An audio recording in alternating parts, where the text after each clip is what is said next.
बिस्मिल्लाहिर्रहमानिर्रहीम। Last lectures में हमने देखा है कि अगर किसी फंक्शन के लिए डिस्क्रीट सेट ऑफ पॉइंट्स पे वैल्यू नोन हो और उसकी कॉन्टिन्यूस डेफिनेशन गिवन ना हो तो इन्फॉर्मेशंस को यूज़ करते हुए हम उस फंक्शन की डेफिनेशन को एक पोलिनोमियल से अप्रॉक्सीमेट कर सकते हैं और फिर इस तरह से हम उस फंक्शन की तमाम वैल्यूज़ को उन पोलिनोमियल की फंक्शन वैल्यूज से अप्रॉक्सीमेट कर सकते हैं।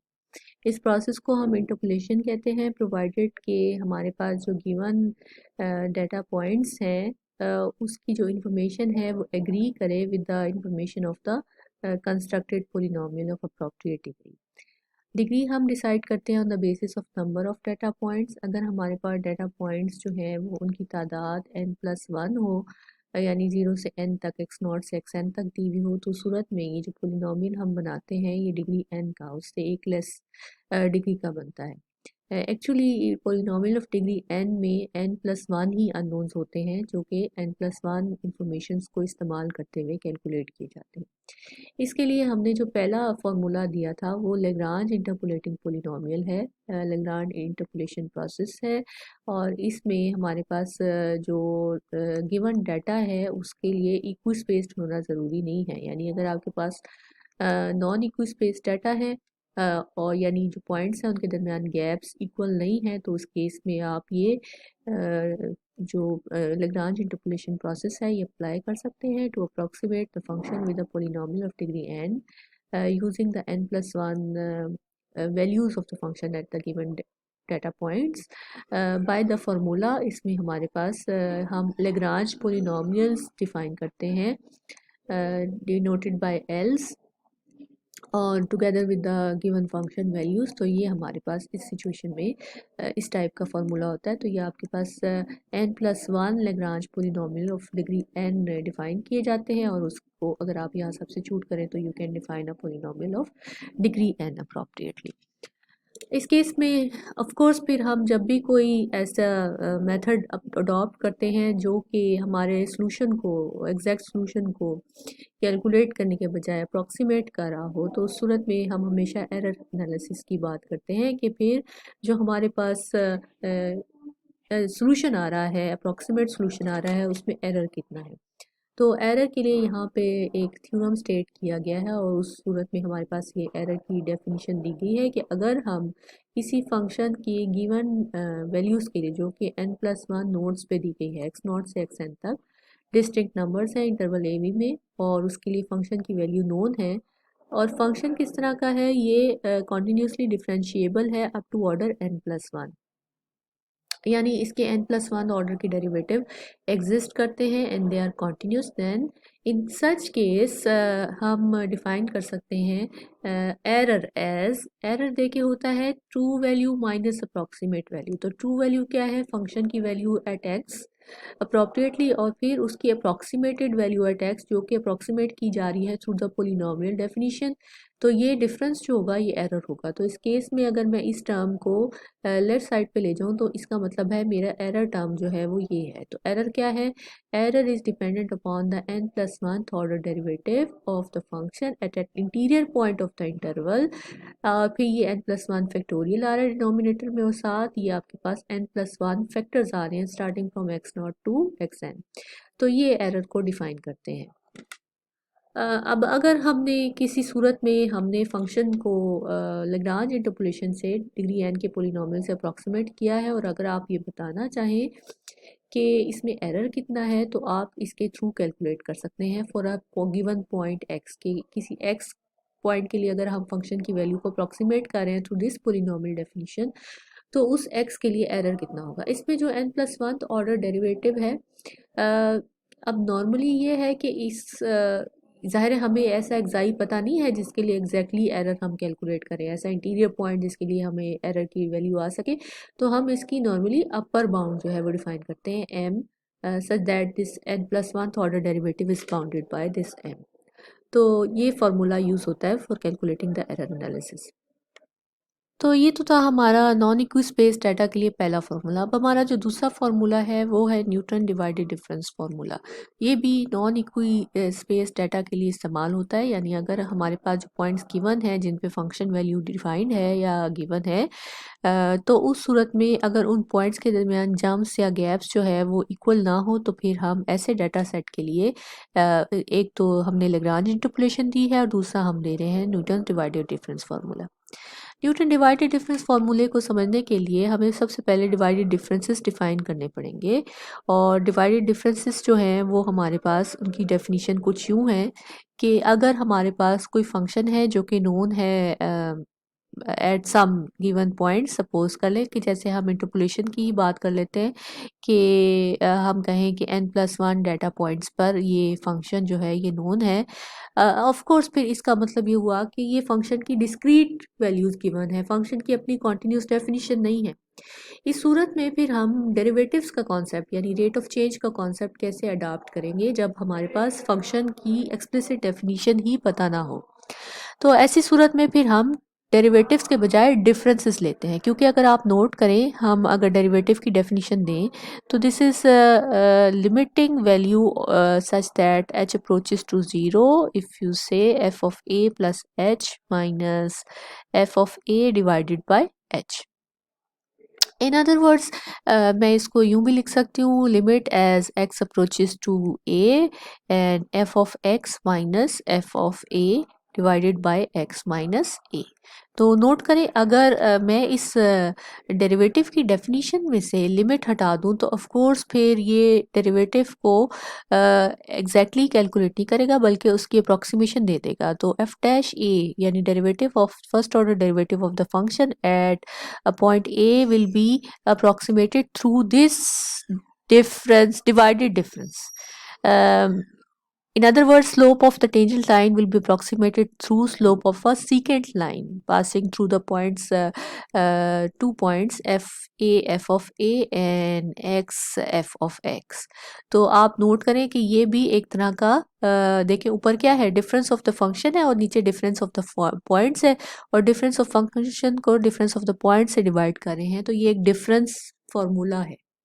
सिमिलरली हम इसलिए यहाँ पे कॉन्सेप्ट देते हैं डिफरेंसेस का, आइदर वो डिवाइडेड डिफरेंसेस हो या आगे हम देखेंगे फॉरवर्ड बैकवर्ड डिफरेंस भी हम डिफाइन करते होते हैं। बहरहाल यहाँ पे हम डिवाइडेड डिफरेंस का फॉर्मूला दे रहे हैं। तो अगर फंक्शन नोन है at these points then we can define the differences of first and higher order, क्योंकि हम इन डिफरेंसेस को रिप्लेस कर रहे हैं by the derivatives of first and higher order. यानी जब डिस्क्रीट डाटा हो तो डेरिवेटिव का कॉन्सेप्ट डिफरेंसेस से रिप्लेस होगा। तो the zeroth order difference is defined as at a point as the function value at that point। जैसे zeroth order derivative function value ही होती है, इसी तरह से zeroth order difference भी function value at that point होती है। If we want to define the first order difference at अब यहाँ पे आप नोट करें कि जैसे फर्स्ट ऑर्डर डेरिवेटिव में 2 पॉइंट्स का इस्तेमाल हो रहा है, तो in the similar manner first order divided difference में भी 2 पॉइंट्स का इस्तेमाल होगा, x0 और x1 अगर हम सपोज कर लेते हैं। तो first order divided difference will be defined at 2 points और फिर ये उनका डिफरेंस ऑफ फंक्शन वैल्यू होगी और divided by difference of the points होगा, बिल्कुल सिमिलर ग्राउंड पे जैसे हम यहाँ पे डेरिवेटिव की डेफिनेशन देते हैं। तो यहाँ पे आ जाएगा x1 माइनस x0, ये फर्स्ट ऑर्डर डिफरेंस हो गया। फिर हम इसी तरह सेकेंड ऑर्डर डिफरेंस डिफाइन करें which is a replacement to the second order derivative, तो ये होगा at 3 points x0 x1 x2 and this will be the difference of first order. पहले आखिरी 2 पॉइंट्स के ऊपर फर्स्ट ऑर्डर डेरिवेटिव डिफरेंस ले लें और फिर डिफरेंस होगा इसका फिर पहले 2 पॉइंट्स के फर्स्ट ऑर्डर डिफरेंस से, और फिर आपके पास आएगा divided by last point minus first point. In general अगर हमने nth ऑर्डर डिफरेंस डिफाइन करना है तो हमें n+1 पॉइंट्स चाहिए होंगे, और इसका जो फॉर्मूला होगा वो ये होगा कि n-1 order difference at the n last n points minus the first n points x0 से लेकर और xn-1 तक हो जाएगा, और डिवाइडेड बाय हो जाएगा last point xn minus first point x0। तो ये डिफरेंसेस हैं जो कि हम जिनको हम डिवाइडेड डिफरेंस कहते हैं, जो कि आपकी बुक में यहाँ पे डिफाइन भी किए गए। ये सेक्शन हमारे पास 3.3 है। Now using this concept of differences, अब हम Newton divided difference formula define करना चाहते हैं। उसके लिए हम सपोज कर लेते हैं कि हमारा पोलिनोमियल जो डिग्री n का है वो इस फॉर्म का है।